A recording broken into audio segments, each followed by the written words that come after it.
আমরা বিশ্বাস করছিলাম যে আনসার বাহিনী মনে হয় আমাদের দেশের তাদের কাছে ছাত্ররা আমানত থাকবে, কিন্তু তারা আমানতের খেয়ানত করছে। তারা তো এই ফ্যাসিবাদের তারাও পাহারাদার ছিল। ওই দোসরদেরকে শনাক্ত করবে, ওই দোসরদেরকে সেনাবাহিনীর আওতায় তাদেরকে আগে দৃষ্টান্তমূলক শাস্তি হবে। এরপরে ছাত্রলীগের যেই গুন্ডারা, যেই সন্ত্রাসটা এখনো অস্ত্র নিয়ে বিভিন্ন জায়গায় মহড়া দিচ্ছে। দেশ ও দেশের বাইরে থেকে যারা ভিডিওটি দেখছেন তাদেরকে অসংখ্য ধন্যবাদ। আনসার সদস্যরা তারা যে আন্দোলন করলো, এই দুর্যোগময় সময় তারা যে আন্দোলন করলো, আসলে তাদের মনে কি চিন্তা ধারণা ছিল, তাদের পরিকল্পনা কি ছিল, এই বিষয়ে গুরুত্বপূর্ণ তথ্য দিলেন আব্দুল্লাহ ভাই।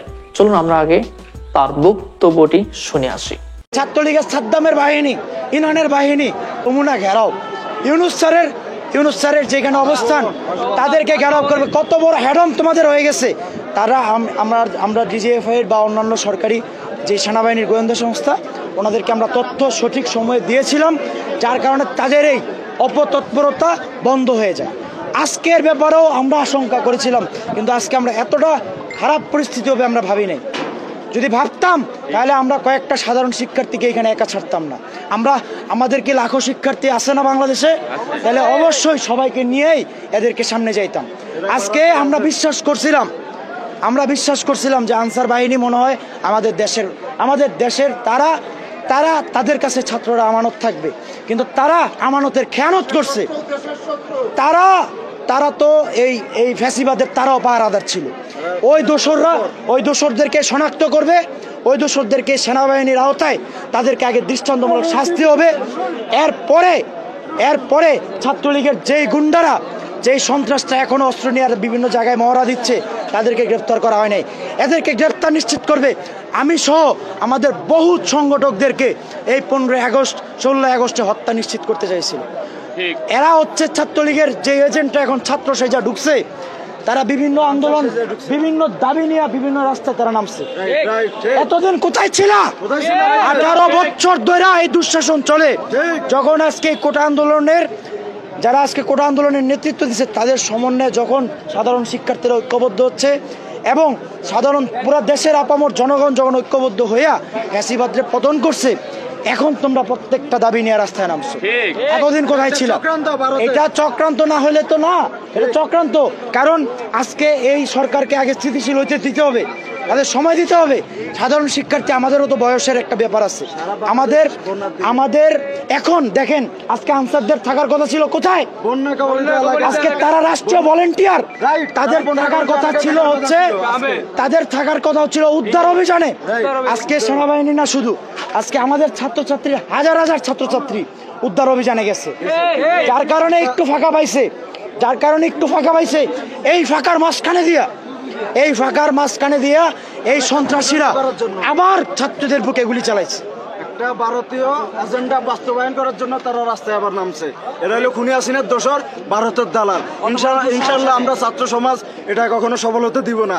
ওই জন্য আমরা যুদ্ধ করতে, অল্প সময়ের মধ্যে হাজার হাজার শিক্ষার্থীরা বিভিন্ন জায়গায় অবস্থান নিচ্ছে। অতএব ভয় পাওয়ার কোনো কারণ নাই। অতএব ওই সন্ত্রাসীদেরকে আবারও বলি, ওই যে বলছিলাম না, আওয়ামী লীগের পার্টি অফিস সহ 15 আগস্টে যারা বলছিল যে তারা ওইখানে সমাবেশ করবে, কোথায় থেকে জানি শপথ করছিল, কোন গুহার থেকে।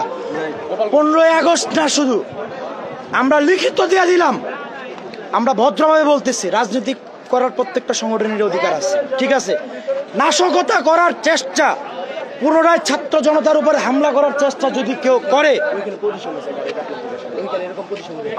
আপনারা দেখেন, পুনরায় যদি কেউ কোনো অবস্থাতে এই দেশে সন্ত্রাসী কার্যক্রম চালাইতে চায়, নাশকতা চালাইতে চায়, প্রত্যেককে, শুধু ছাত্র সমাজ না, ছাত্র জনতা মিলা যেভাবে স্বৈরাচারে সরাইছে, রাজনীতি করেন ভাই, যে যার রাজনীতি করেন সুস্থভাবে। সন্ত্রাসী কার্যক্রম যদি কেউ চালাইতে চান, দাঁত ভাঙ্গা জবাব। এবার শুধু দাঁত ভাঙ্গা না, চোয়াল ভাঙ্গা নিয়ে আসবে। আনসার শব্দের অর্থ হলো সাহায্যকারী। আর এই দুর্যোগময় সময়ে এদের ব্যবহারে মনে হচ্ছে এরা আনসার না, এরা হলো বাংলার ক্যান্সার। সেজন্য আমি বলি, এদেরকে প্রতিহত করা দরকার, এদেরকে এখনই থামানো দরকার।